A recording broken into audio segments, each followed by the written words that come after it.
For over a decade now, Somalia has held the undesirable title as the most corrupt country in the world. The Horn of African nation has been marred by years of conflict and an ongoing armed insurgency blamed for frustrating government's efforts to realizing a functioning state. Experts argue that authorities aren't doing much to address corruption. In December last year, Washington suspended military support to units of Somalia's armed forces, citing corruption. Ali Halani is an independent analyst and says it's time Mogadishu did more to address the issue.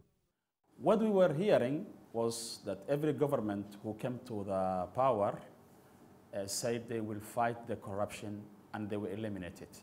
But all of it ended up with the rhetoric. But what's important now is to change that rhetoric into the practical actions.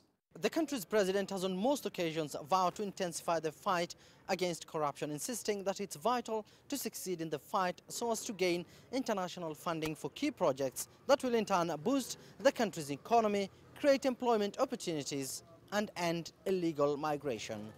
Accountability starts with us, and rightfully the Somali people will hold us to account, both at the federal and state level, for the three pillars of our administrations, namely anti-corruption and economic transparency, security, and reduce poverty.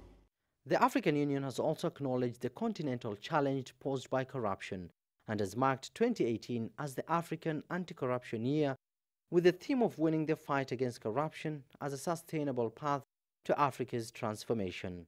Corruption has affected all aspects in Somali life: politically, security, and financially also. It's better to have a cooperation between the African governments to fight corruption in a very practical way, to raise up the status of African continent. However, despite government's reassurance of its fight against graft, the National Anti-Corruption Commission is yet to be established, and the absence of a comprehensive anti-corruption reform in the East African nation continues to raise concern among Somalia's international partners. Abdulaziz, Billow, CGTN, Mogadishu, Somalia.